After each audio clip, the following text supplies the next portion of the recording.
विरोधी पक्षातला महत्त्वाचा चेहरा अनिल परब विधान परिषदेमध्ये आक्रमक झाले होते। मुंबईतल्या अंधेरी परिसरातल्या कांदळवन प्रकरणाचा हा एक विषय होता। साधारणपणे 350 एकर जमीन जी आहे ती कुठेतरी एक बिल्डर घशात घालतोय अशा पद्धतीचा एक गंभीर आरोप सभागृहात करण्यात आला। सर, कोण तो बिल्डर आहे आणि साधारणपणे 350 एकर घशात जमीन घातली जाते तरी देखील सरकारचं पूर्णपणे दुर्लक्ष आहे असं देखील त्यावेळी सांगण्यात आलं। बिल्डर कोण आहे मला माहीत नाही, परंतु मधु उषा कोऑपरेटिव्ह हाऊसिंग सोसायटीच्या नावाने हे काम दिलं गेलं आहे आणि 350 एकर भराव टाकलेला आहे कांदळवनाच्या बाजूला। कांदळवन कापून भराव टाकून भिंत तयार केली गेली आणि जवळजवळ 4.5-5 फूट भराव टाकून 100% जो पर्यावरणाचा कायदा आहे हा मोडला गेला आहे। बफर झोनमध्ये भराव टाकला गेला आहे, कांदळवन तोडलं गेलं आहे। आज जरी कांदळवन तोडलं दिलेलं नसलं तरी पूर्वीचं कांदळवन कुठे होतं, आता ते किती आतमध्ये गेलं आहे हे सगळं मी आज सभागृहात दिलेलं आहे। आणि हा 350 एकर म्हणजे तुम्ही विचार करा, आमचे मुंबईतले 2-3 मतदारसंघ आहेत, एवढी जागा आज मुंबईमध्ये हडप करण्याचं काम हे या कोणती व्यक्ती असेल त्यांनी केलेलं आहे। त्याच्यावरती मी आज सभागृहात आवाज उचललेला आहे। मंत्र्यांनी आश्वासन दिलं आहे की स्वतः व्हिजिट करतील आणि योग्य ती कारवाई करतील। मंत्र्यांना स्वतःच कबुली दिली की अशा पद्धतीचा गैरव्यवहार झालेला आहे किंवा हे असं प्रकरण सध्या सुरू आहे।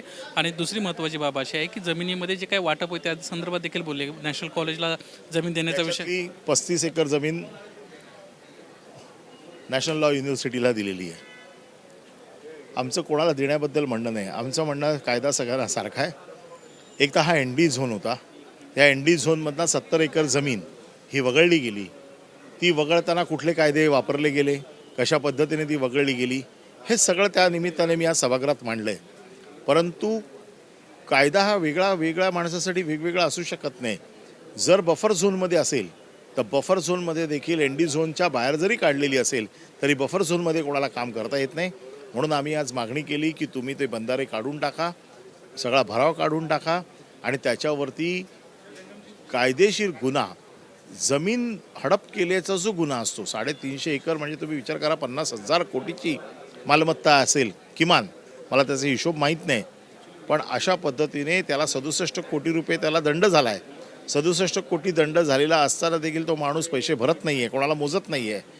तर अशा लोकांची दादागिरी जी वाढलेली आहे ती मोडून काढणं सरकारच्या निदर्शनास आणून देणं गरजेचं होतं आणि ते मी निदर्शनास आणून दिलं आहे। सर, कोण आहे याच्या मागं? कारण पॉलिटिकल शक्ती असल्याशिवाय एवढा मोठा विषय होणार नाही।